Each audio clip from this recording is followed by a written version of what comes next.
entire life, I've always been a very skinny kid. I didn't know it then, but the skinny kid trope is one that I would take on for the rest of my life, and I would do absolutely everything in my power to hold on to that. So much so that I would develop an extensive amount of dangerous and life-threatening habits, all in the name of just being skinny. And subscribe right over there. And yeah, bye.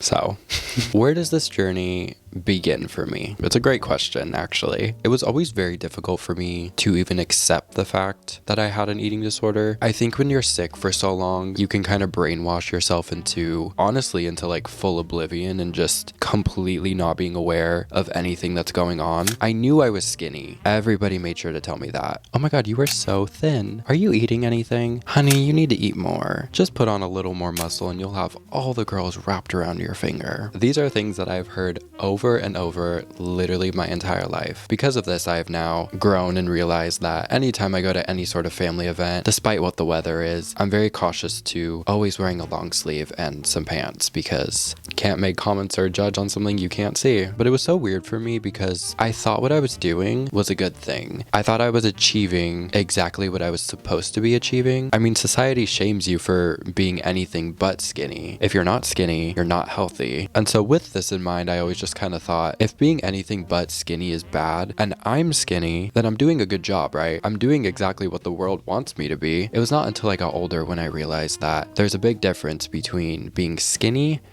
and being sick.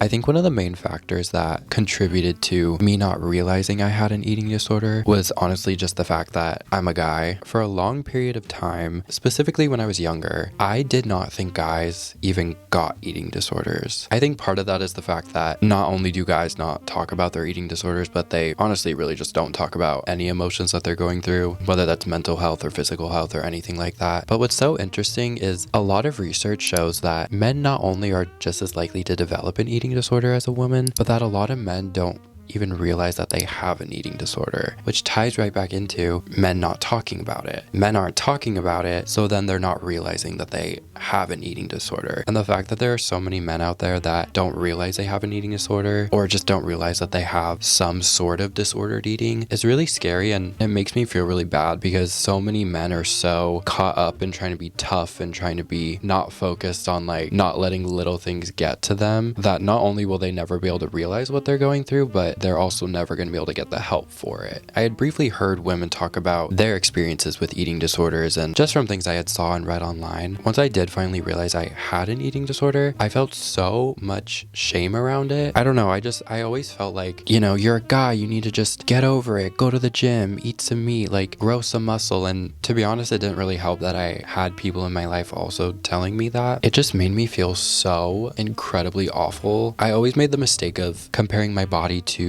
other guys my age. Why don't I look like that? Can I look like that? Everybody is so obsessed with guys that look like this. Nobody's obsessed with me the way they're obsessed with these guys. There's got to be something wrong with me. Those were the voices that were constantly playing in my head when I would see other guys my age. When I was like really struggling with my eating disorder, it was probably during the most predominant point in my life. I was like 15, 16, 17 years old, crawling out of the awkwardness of puberty. And during this time, I more than anything should have been strengthening my body and helping it grow into like a strong young man, but I just couldn't help it. I mean, it's really hard to want to help yourself when you don't really have any love for yourself. For me, one of the toughest pills to swallow was that a lot of my eating disorder simply just stemmed from self-hatred, honestly. I truly don't really remember a time before I just absolutely hated my body in like every aspect. In like terms of like physical and like appearance wise, but also like the way that it functions and the way that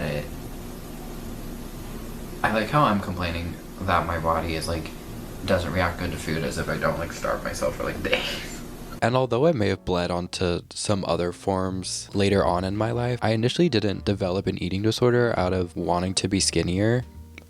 I don't know, I was gonna say even depression, but I guess that did play a role into it, but it really didn't have anything to do with me or my body. It just truly stemmed from me just not liking myself. And Looking back, it's really hard for me to see this kid who was just so incredibly hurt. He hated himself so much that he was genuinely trying to do everything he could to hurt himself. He hated himself so much that he would cut off his own access to food. He hated himself so much that he liked to play this game of how long can I go without eating. He hated himself so much that he got a high out of seeing the number go down on the scale. No amount of passing out or lack of energy was able to get me to stop. Eating disorders can so easily, and honestly they really are just addictions in themselves. You get addicted to the feeling, you get addicted to the look of it and the results and the high that you get from those results. To me, what one of the scariest parts about me going through all this is that I genuinely liked how I looked. I thought my body was the most attractive it had ever been. I thought guys would like me more with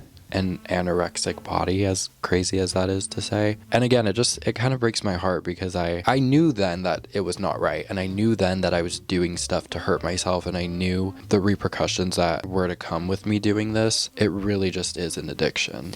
So anybody who knows me knows that my all-time favorite YouTuber is Alicia Marie. That girl f***ing raised me. Like, genuinely, like, everything aside, I would not be the person I am, nor the content creator I am, if it was not for her. So that's my girl. But she basically did a video pretty similar to this one a couple years back. I obviously love all her videos, but that one really struck a nerve with me a couple years ago, and that video just means so much to me. But she basically did a segment in that video where she wrote a letter to her younger self, basically to the younger version of her who was going through a lot of struggles with her body and a lot of disordered eating. And I just thought that idea was so genius, and sounds like something my therapist would have me do. So I decided to do the same. I thought we could read together a letter that I wrote to my younger self. This might be a little difficult for me, so just bear with me for a minute.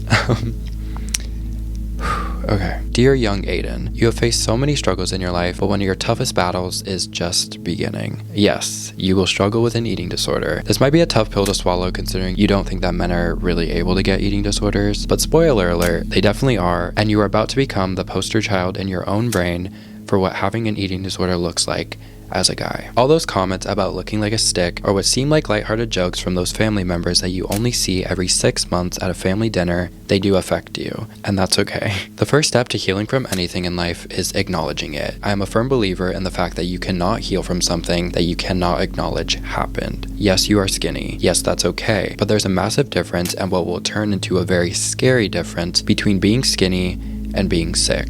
I know you more than anyone, so I know you have a tendency to hyperfixate on things. I wish I could go back in time and let you hyperfixate a little harder on being a Taylor Swift fan and making YouTube videos rather than the scale, or the number that shows up on that scale, because it's a trap. However, it will become your whole world. You will feel a satisfaction getting below 100 pounds, even though you know deep down that this is dangerous. I wish more than anything that I could give you a hug and tell you that you are lovable. Maybe I could have been the one to convince you. It breaks my heart that all of this stems from your own personal self-hatred. I would like you to know that you do get to a point in your life where you don't hate yourself so much, that you will eventually be able to look at yourself with the same compassion and empathy that you look at others going through the exact same thing that you are.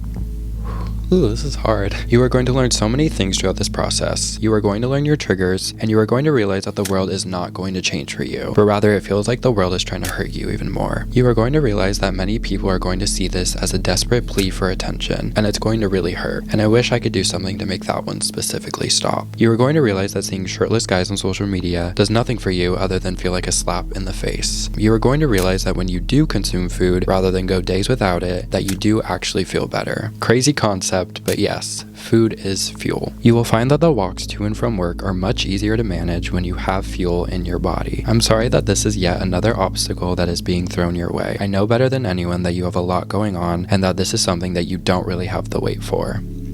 Literally. I want you to know that it does get better. I know that's the last thing you want to hear right now because it feels impossible to see the light when you are enclosed in darkness. But if there's anything I can say that I know will make you feel better, it's that throughout this process, you will grow stronger. And eventually, you will get to a point where the pain is less heavy and more manageable. And maybe even one day, you will be able to share your own personal story with the world. Not to tell people how to heal and recover, but rather to share the story of your own that you wish you were able to hear when you were younger.